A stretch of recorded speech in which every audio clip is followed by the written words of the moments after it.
Welcome to Reputation Revolution. This is the podcast where we help individuals like you to establish your voice in the marketplace, enhance the credibility of that voice, extend the reach of your story and your message, and finally, extract value from your efforts in building a meaningful personal brand that's both recognized and respected. Now, on with the show. This is the Reputation Revolution show. My name is Trevor. Thanks for listening. I really appreciate it. Hey, big show this week. We zero in on earned media with particular emphasis on podcasts, or more specifically, being a guest on other people's podcasts. Let me set the scene. You're building a credible, professional, personal brand. You're creating content on your own channels, and you're also sharing that content and interacting with others on a regular basis on social media. But you want to fast track things. You want to extend the reach of your voice and grow your sphere of influence. Now, you could dip your hand into your pocket and pay for ads on social media or Google to amplify your voice. And yes, that's the thing, and it can be a viable option for some. But I reckon there's a more sustainable way of building a professional personal brand rather than simply paying to rent someone else's audience. And by that, I mean earned media. Earned media is a term often used by people in the PR industry. In essence, it refers to coverage received on independent third-party media outlets. It's not paid for, but it is earned. Whether you've built your brand so well that media outlets are coming to you, or you're putting in the time and effort to pitch your story to the media outlets, it's still earned. You've earned the right for that media channel to quote you, to cover your story, to publish an interview with you. And by media, we're talking the whole gamut here. At the top end, you're looking at tier one media outlets such as national and metropolitan newspapers and magazines and major online publications, plus broadcast media, commercial radio and TV, government-backed public broadcasters. And on it goes. And then we have vertical magazine titles, mainstream blogs, industry publications, all the way right down to what we call micro media. And that's those niche online channels that are often run by very passionate individuals and or people running small businesses. Now, here we're talking about podcasts and YouTube shows and live streams and blogs and email newsletters. It's this lower tier of niche media we're going to dig into today on the Reputation Revolution with a very strong focus on podcasts. Now, we'll allude to the other types of channels, but podcasting is where it's at in this episode. How to extend your reach by becoming a guest on other people's podcasts. But first, Reputation Revolution is brought to you by the Credible Authority Academy. If you like what we talk about here on the show, you'll no doubt be interested in what's on offer at the Credible Authority Academy. Go to credibleauthority.com. And also, did you know that Reputation Revolution is also a newsletter? Yes, it is. I'd love it if you could check it out and or subscribe. That would be fantastic. Go to reputationrevolution.substack.com for all the relevant stuff there. Okay, let's get into the show. My guest today is Shelby Janner, and she's the Chief Publicity Director at Zilker Media. Shelby is an expert in pitching podcasts. She has led Zilker Media's PR team to reach 2.5 million listeners in the past 2 years alone, booking over 100 different podcasts for Zilker Media's clients. So she knows a bit about this caper.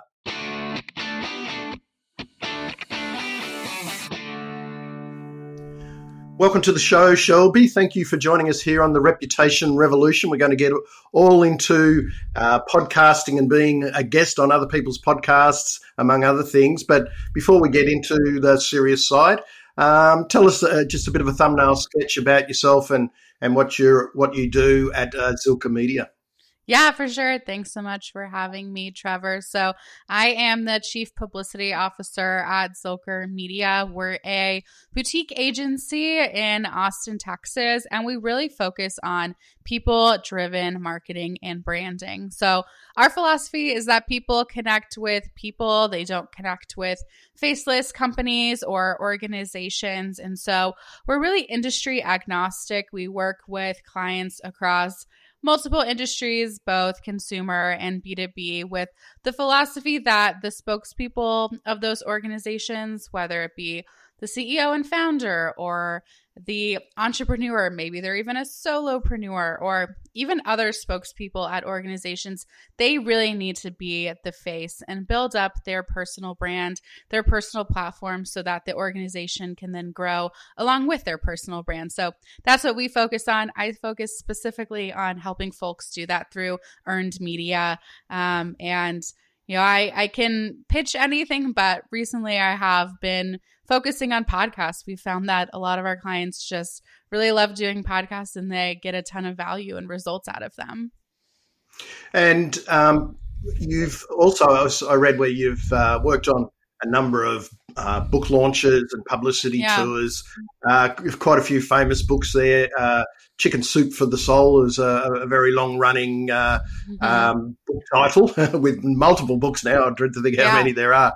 How is the going from book publicity to people publicity, the change in that sort of thing? And how important is a book? I'm just going off topic here straight away. Yeah, no, it's fine. Yeah, it was a really natural progression. I started out, all I did was book publicity. So I was a literary publicist. I worked with a ton of different book titles.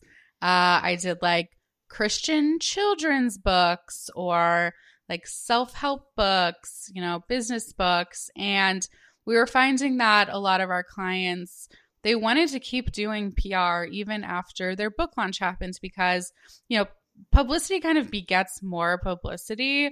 And so they really wanted to continue to ride the wave of that earned media. They were seeing a lot of great results. And so we really started to focus on helping them build up their personal brand, even outside of the book. One book is a goal for a lot of people, but a lot of them don't think about what's next. Is it book number 2? Is it, doing more speaking? If you're at a company, is it going out on your own and starting your own consultancy, that kind of thing? So it was a really natural progression. And it used to be people were authors and they came to us, but now it's really, we work with individuals and maybe they write a book down the road, but the book is really the marketing tool to help them grow their platform, their personal brand. There are exceptions. Again, I've been working with Chicken Soup for the Soul for 10 years now, and it's absolutely amazing. And they're different than a lot of my clients, and we actually work with all of the local people who write the stories. So writers who have a story in the book, we pitch them to their local media and get them coverage that way. So I wouldn't say a book is super important when you're looking to build your personal brand. I think a lot of people, it's really a dream of theirs to write a book. And I think that's amazing. And I want people to chase those dreams, but it is a marketing tool most of the time in the work that I am doing. Me too. And I mean, it is great if I'm pitching to clients and they're very similar. The one who has the new book is probably going to get the better results. It's just a lot of people see it as newsworthy. A lot of traditional journalists don't. They see right through it, but it does make it more newsworthy. And again, it kind of creates a whole wave, something exciting. So that's my long-winded answer about if books are important or not. All right. So we'll get into, you've used the word earned media, and in our industry, in PR and communications, earned media is that media that you've earned the right to be in. So that's whether it's an interview on a radio station or in a podcast like this, or someone mentions you in a blog list, or you get quoted in a newspaper or a magazine, or do an opinion piece in a trade journal. All that comes under the earned media banner, and it doesn't just happen by itself. You've got to earn the right for that to happen. And there's two ways, obviously, Shelby, of that. You can either go, build a brand big enough so everyone comes to you. So there's the pull factor, which I think is always important. And that's kind of like your foundation. But then if you want to take things up a notch and start leveraging earned media opportunities, well, then there's the push out and then pitching yourself, which is what we're going to do today. Now, we're going to focus very much on pitching yourself as a guest interview or an interview guest for other people's podcasts. So not being your own podcaster, but being on other people's podcasts, like you are, Shelby, on this show. And there's a lot of strategy around it, and it can be really, really powerful, an incredibly powerful way to grow your influence and build your visibility for your personal brand.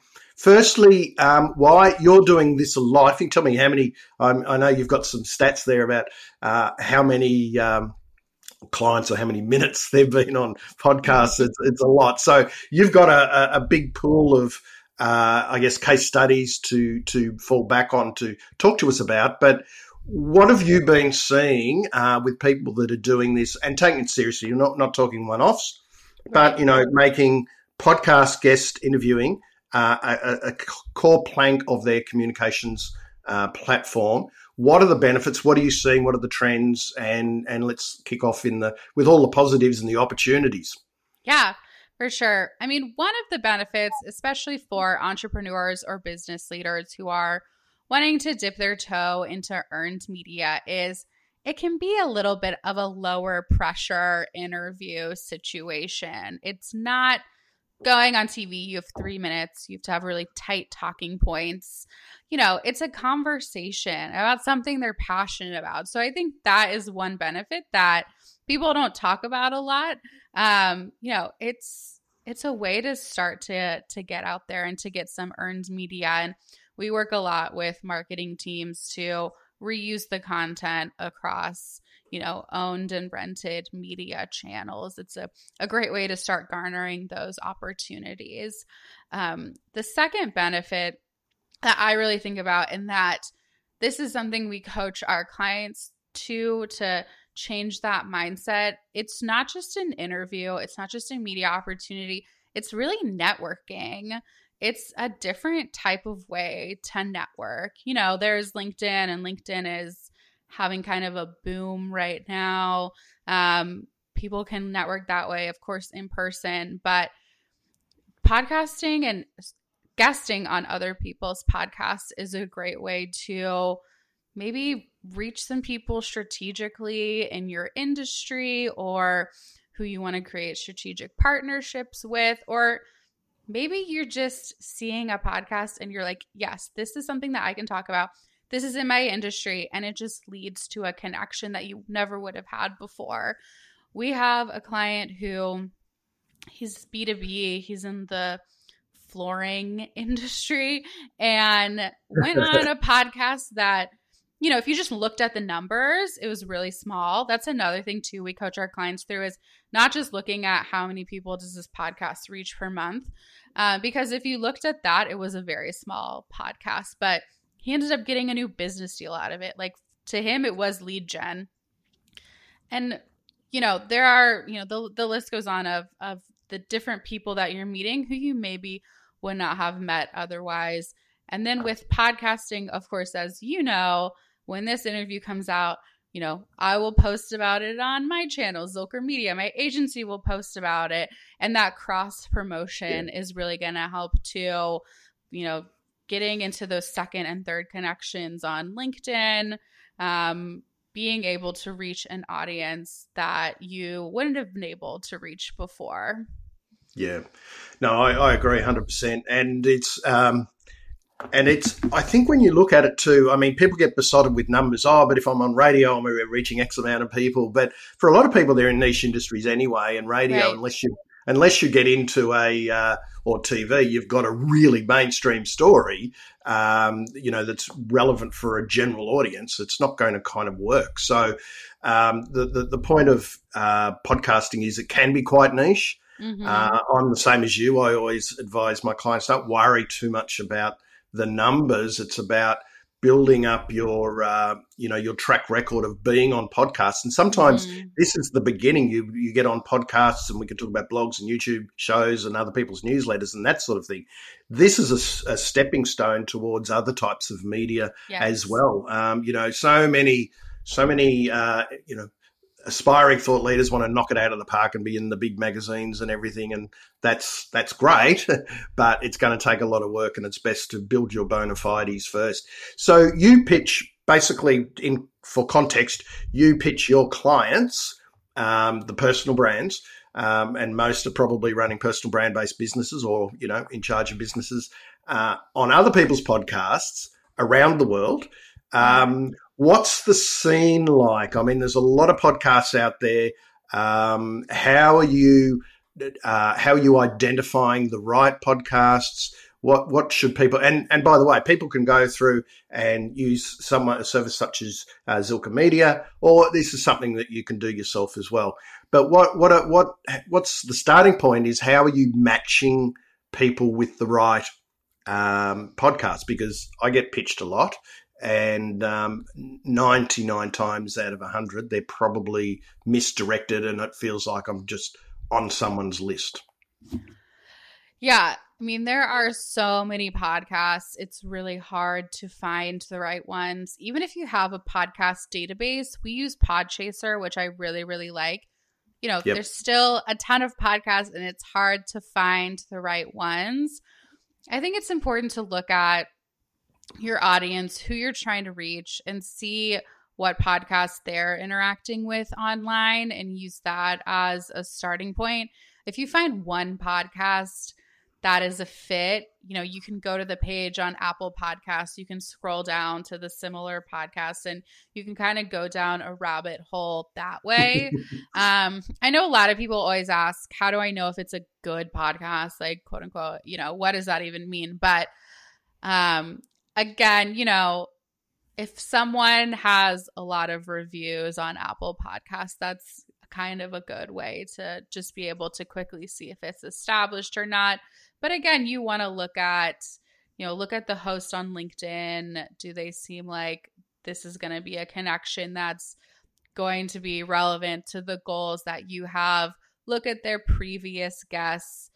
Look at if they even take guests. I think that's an issue that a lot of people have. They're like pitching these podcasts that don't even take guests. Like, is the podcast still relevant? There are so many podcasts that are on hiatus or defunct. That's the biggest advice we have when people are pitching themselves to podcasts, which I do think is something that people can DIY. I think it's a great way to DIY your own publicity, but listen to a bit of their latest episode.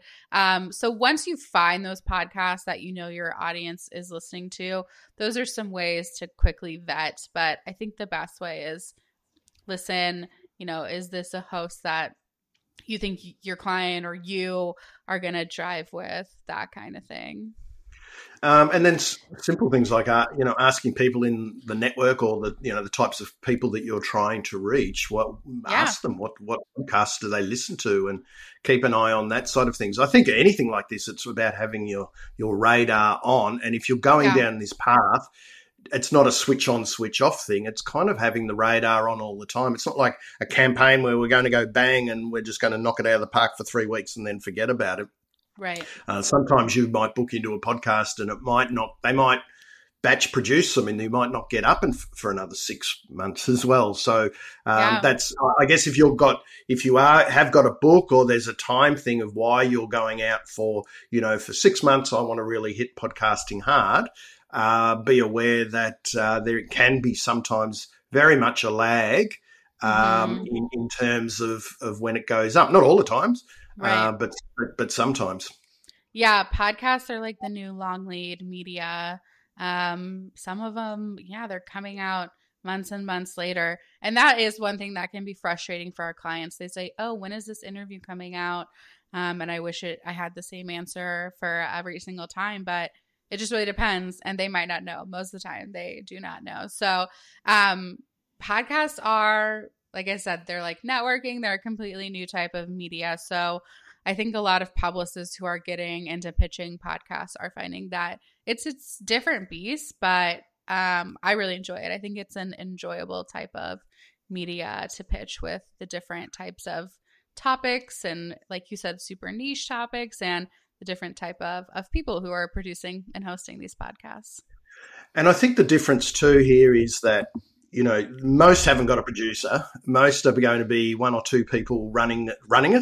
Mm-hmm. They might be running doing it on behalf of their own business. They might be doing because it's a hobby and a passion for them. Any number of reasons, but people are podcasts because they love doing it, Mm-hmm. and so it's to tap into. You know, it's not. You know, they're not journalists and they're not, you know, radio or TV producers who you can't pitch them like you would a daily journalist, a daily editor, for example. Mm-hmm. It's more close to their heart. And the podcasters that I all know, they all sort of take it pretty seriously and they know the sorts of guests they want, and they'll often work with the guests to make sure that they get, you know, the best result for their listeners, and they're really audience first. And I think, you know, what I've always advised people is that if you're going down this path, it's think about their audience, try to understand their audience. How can I help the podcast host deliver a good show to their audience versus what can I get out of it? And I think that mindset change is everything. Yeah, I agree. I love that when you're talking about it's a passion project, it's something that's close to their heart. I think that's something I've felt, but I've maybe not articulated before. And yeah, when we advise people about pitching themselves to podcasts, because like I said, I do think it's something that you don't need to go out and hire publicists for. But again, that goes into actually listening to the podcast. What is their audience? What can you bring to the conversation that hasn't been talked about a million times before, or that you have a different perspective on, and what real value can you bring to that audience? I mean, I think that's a really core principle for a lot of earned media, but especially podcasts that are so conversation driven. And like you said, the hosts are so audience first. Yeah, they are. And there's a couple of other things, and you guys would do this all the time, is in terms of, you know, you're writing your media bio for them. So have a really good introductory sheet with talking points. So when you just said, what can you talk about? What are your points of view? What are my angles that no one else potentially are covering? You need to sort of have a number of those to give yourself a little bit of wriggle room, but also to give them a flavour that, you know what you're talking about, and you're being helpful to the host stroke producer on coming up with a theme or a hook for the show, because that's really what, you know, the good ones will want to theme a particular show rather than just have a rambling conversation that goes nowhere. Yeah, and be specific. That is a big piece of advice I have to anyone coming up with talking points. Be specific, again, to that audience as possible. I think that when we go into strategy conversations with clients who maybe are just learning about the process, they have these like vague conversations that they want to have, and we really push to drill down on what specifically would you say about this topic. Oh, that's a little different. Tell me a little bit more about that. And another thing is just looking at what's happening in the news. I know all PR people are trying to be timely, but I think we, taking a step back and saying this topic has kind of been beat to death. Is there something going on in the news right now where we can make this fresh? Can our client be meaningfully contributing to this conversation in a different way? That's another way to come up with some interesting talking points, is make sure it's something timely. It's something that has to do with what's going on in the world right now. So if people have got X amount of time, right, so they're wanting to build their personal brand, earned media makes sense. It's a strategic part of my platform that I can, devote a little bit of time to, or some investment. would you're talking about, people can spread themselves thin and try and get into, Forbes and Huffington Post and, those bigger types of blogs, very big blogs, or the smaller blogs, or, there's such an array of niche opportunities out there, and more mainstream, and you've got industry publications and industry blogs and all the things. Do you get people coming to you and they want to be on everything, and, to talk them into more podcasting? Do they, they come in, I want to be in Forbes, I want to do this, and then you say, have you thought about podcasting? Do you get pushback on that? Do you think that is their first reaction? No, I want something bigger, and you have to talk them into the podcast side of things, or you're finding that people are generally, no, I'm okay with that. Yeah, we definitely get the people who only want top tier media. They want that name brand logo to put on their website, which I certainly understand. We do run podcast only campaigns, but we also run full service campaigns. And really, we have like a two-prong approach. We have the podcast, and then we know that those name brand media opportunities are good for that. We call it authority by association, having that Forbes logo on your website. I feel like more and more people are realizing the value of podcasts and kind of hear about the hype and want to get in on it. So people want to do podcasts. I do think, there is some education on, again, that reach component. They say, oh, that reach doesn't look very big. Is this worth my time? I mean, because it does take, it takes prep work. You got to listen to the episode, record. So some of that education is saying, look, yes, this number might seem small, but every single person in this number, let's say it's like 5,000 people or something, which I think is still very good listenership for especially a very niche podcast. All 5,000 of these people are within your target audience that you're trying to reach. Versus Forbes, which, yes, it's Forbes and it has millions of readers online. First of all, not every single person is reading every single article on Forbes. And secondly, it's a generalist, a general business population that's reading Forbes. Yeah. If you're trying to go niche, if you're targeting, sales professionals, or even B2B sales professionals, you can keep drilling down. Really, the niche media, like podcasts, like other types of micro media, that's going to be where you're going to see the most ROI as far as lead gen for any sort of, business goals that you might have. And the kicker here too is people listen. The research tells us year upon year, and the great thing with podcasting is it's growing, but it's not hockey stick growth. Mm-hmm. It's really strong, solid, sustainable growth, and has been for years. But the research keeps coming back. The people who discover and they get into podcasts listen to a lot of podcasts, and they tend to, their favorites, they tend to listen pretty much all the way through.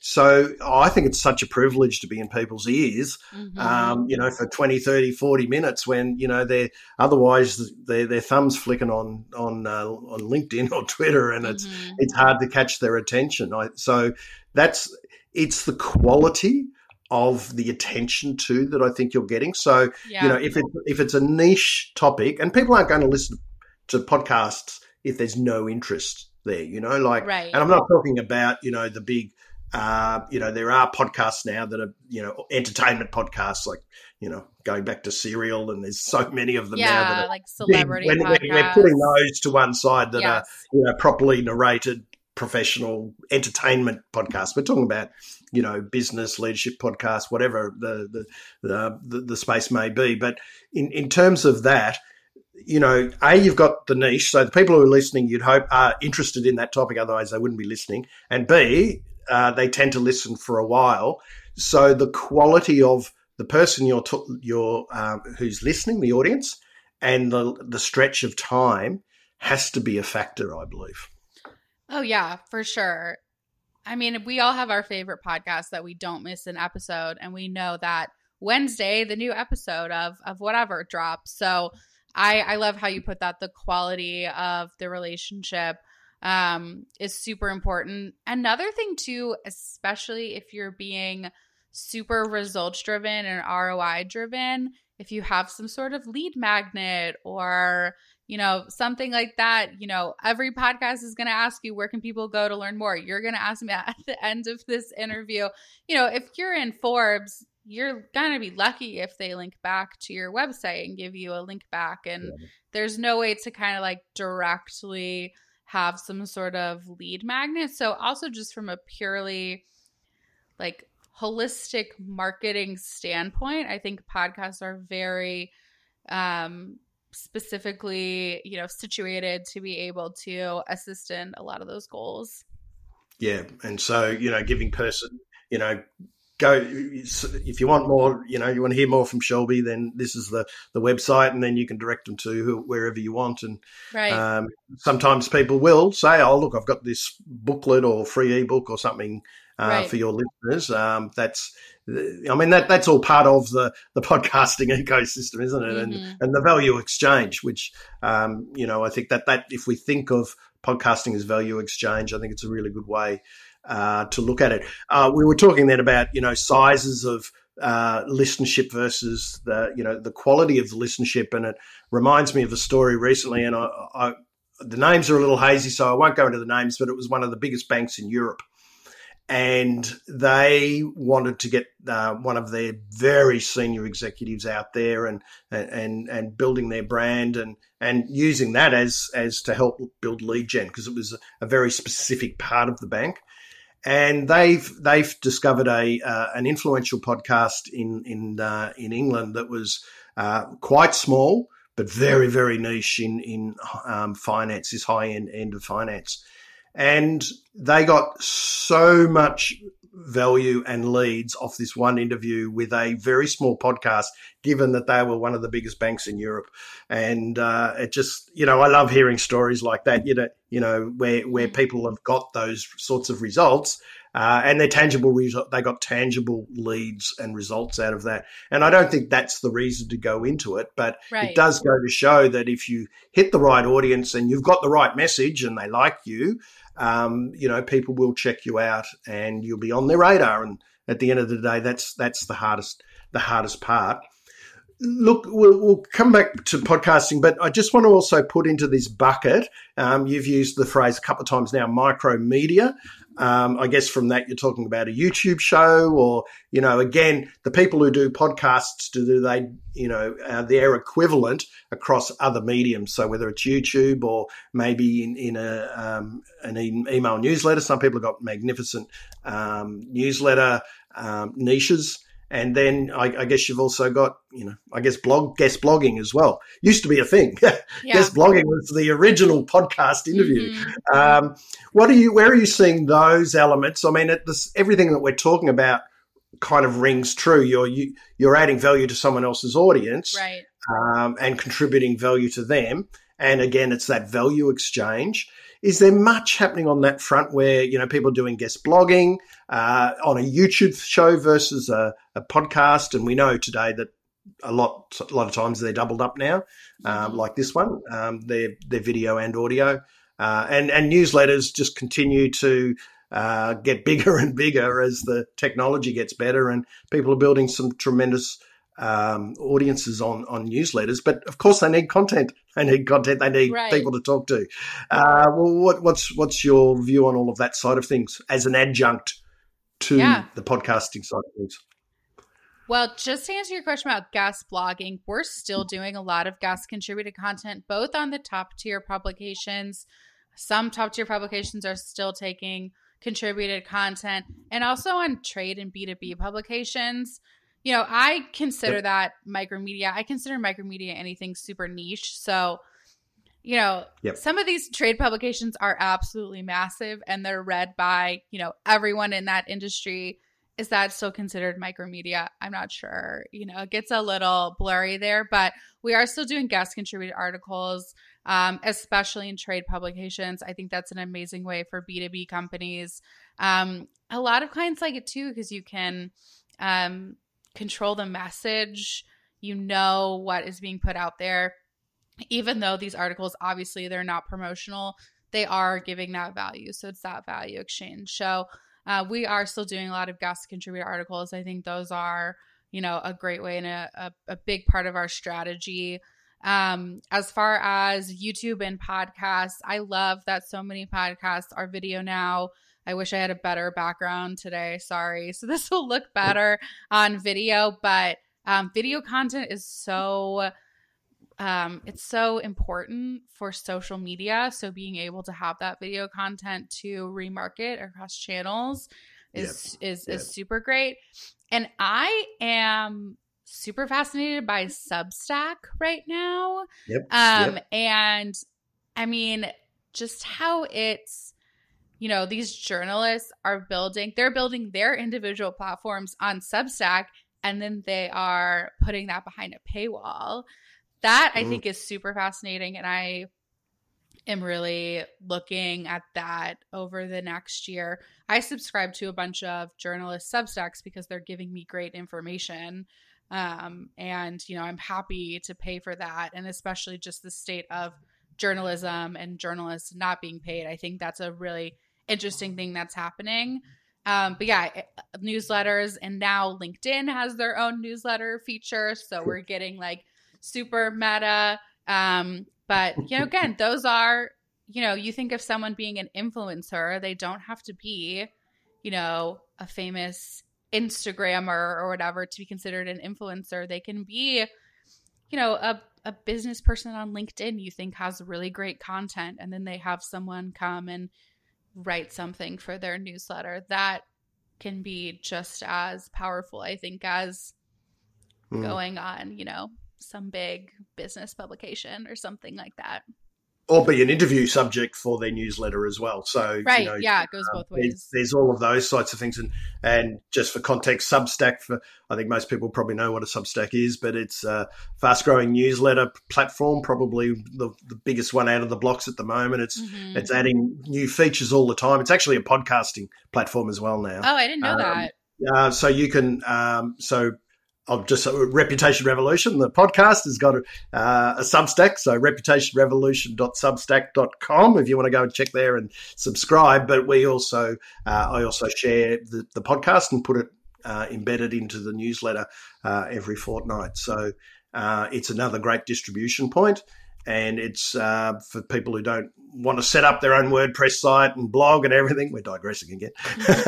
Substack is a really interesting platform, and I might do a whole section on it one day, a whole episode. But it's really for mindset purposes, Shelby. Isn't it about opening your mind to the myriad opportunities to get your story and your message out there, and to deliver value to a broader audience, albeit it's someone else's audience. And, if you're a podcaster and you go onto other people's podcasts, you can bring that that person onto your podcast as well. So there's a lot happening in that space. And I think the other key point that I just want to make there too is that if it's something that you really want to do, you've got to look at it strategically, I think. Yes. And really immerse and look for opportunities all the time. The opportunities are there all the time for you. Mm-hmm. And the people that you said at the start, and I love this, it's kind of like networking as well. Mm-hmm.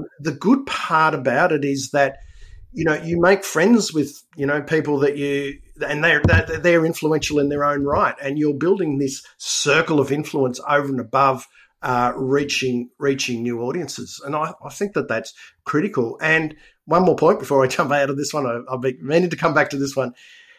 People who are doing podcasts, I said it was passion projects, but they might be, have a couple of people helping them or a small production team. You've mentioned trade media. They run off the smell of an oily rag now. A lot of times they've got podcasts now and video shows and all sorts of things.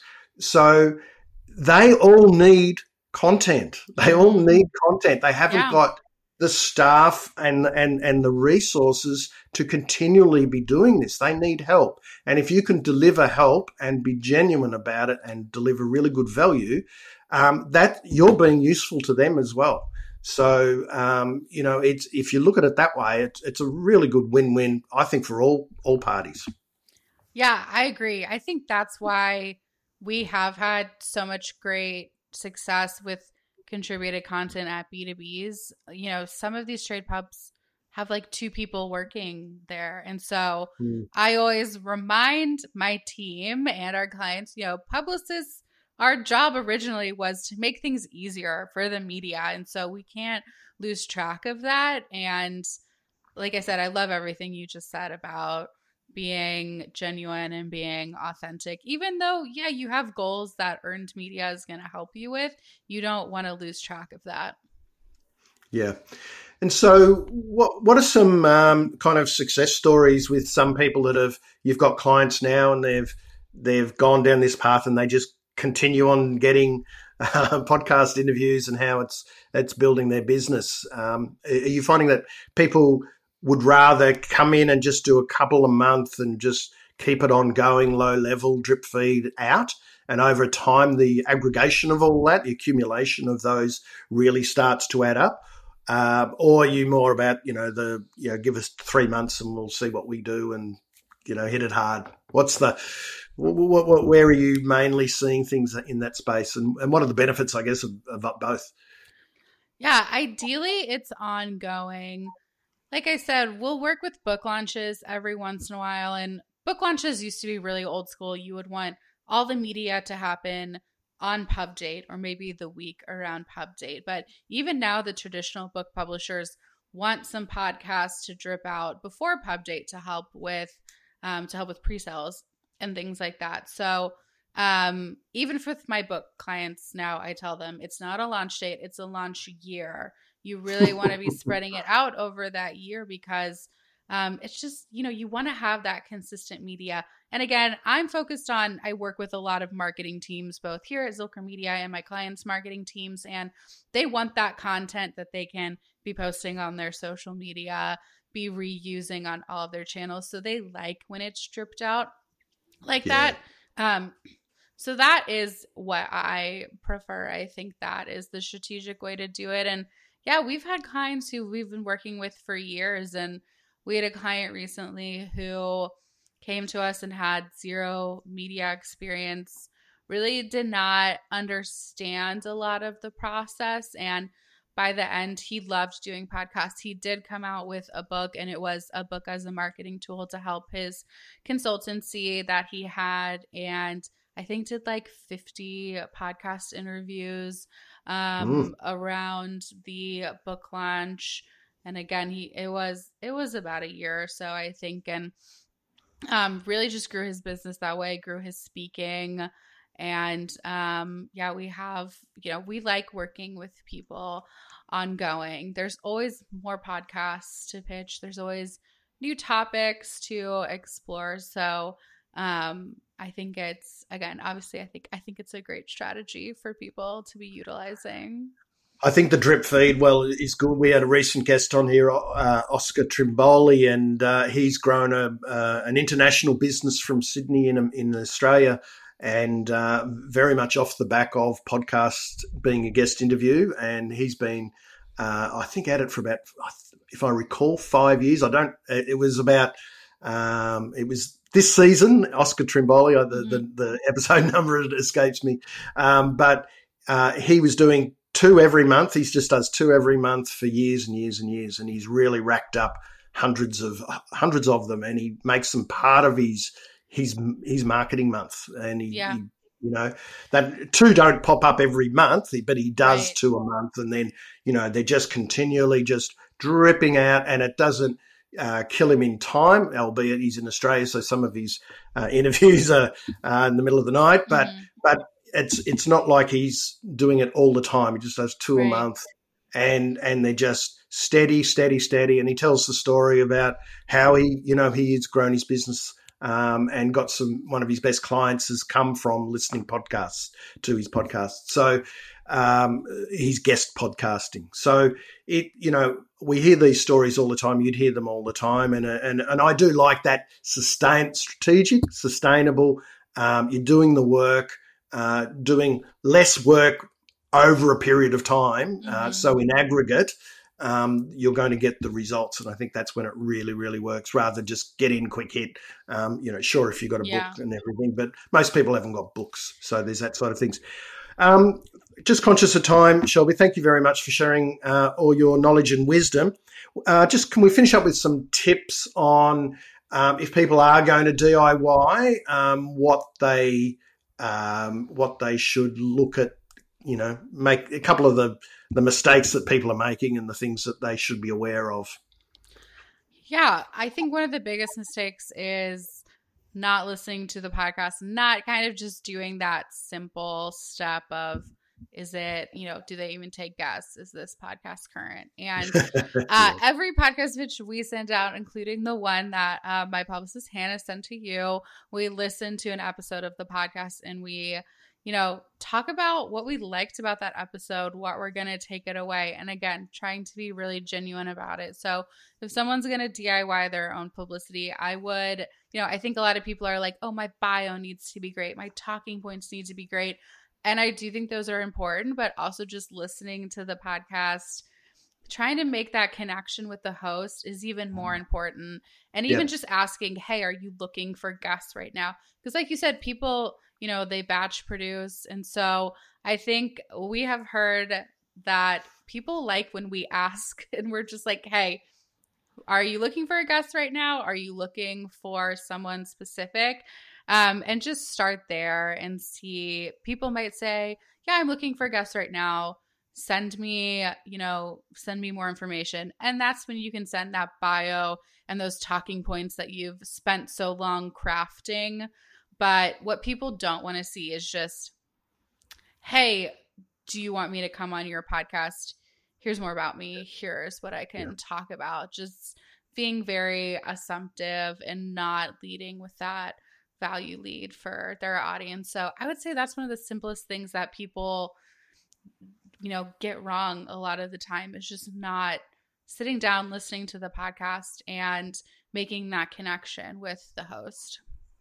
And as you said, an initial inquiry email versus the go into full-blown pitch, that is gold right there, because people just go straight for the pitch. It's just, it's innate.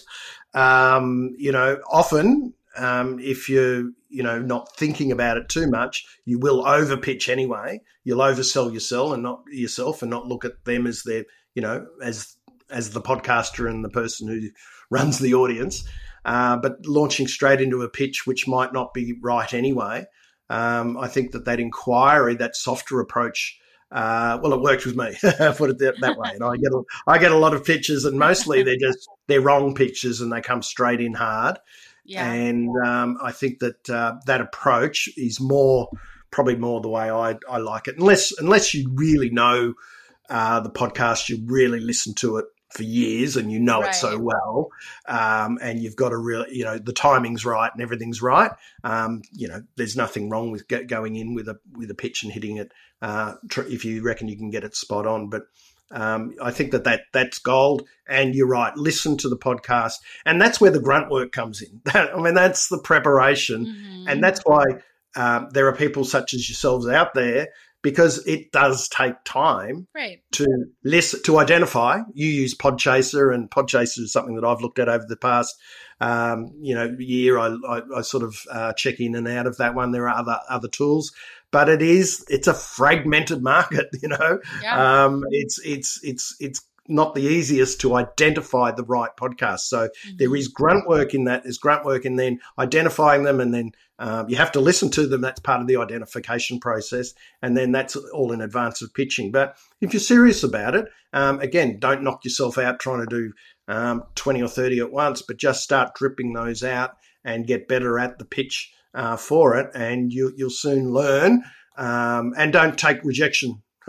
Take rejection seriously, because you won't go far because everyone's getting rejected everywhere in the earned media game. Even the pros that have been at it for 20 or 30 years can get rejected as well. The whole idea is to try and make your pitch the very best that it can be, the most accurate and the most timely, and that's all you can do, really. And I guess I'll just throw in there, Shelby, too, that there is the relationship side of things before it as well. For sure. If there are some podcasts that are really super, super, super high up on your list, before ever going into them cold, it might be better spending 6 months subscribing to them, following them on LinkedIn, connecting with them on Twitter, sharing their material, interacting with them on socials. So when your pitch does come, that it's not a surprise and they know who you are. Ideally, that's the way to do it. That's really high-end strategic approach. Playing the long game. You're playing the long game, hard to scale, but that's a thing as well. And I think if you only say, look, I'm only going to do 6 for the year, that's the way I'd do it. If you want to make it a little bit more, you might have to then work up a way of scaling that a bit more. And then there are services such as Zilker Media and Shelby and her team that will do it for you and coach you through it as well. So lots of opportunities there. We're talking about being a guest on other people's podcasts and delivering value and all the benefits that come from that afterwards, as you say, both parties are sharing it. It's one thing a podcaster loves is if you share their content. So if you are a guest on someone's podcast and you're sharing that podcast as well, the podcaster loves that. So so many nuances to this, isn't there? Now, the more we peel it back. Shelby. But that'll be a topic of the nuances of podcasting will be a topic of another episode. But what's the best way for people to catch you? I know you've got tell me about the podcast, guestinsider.com. What's that?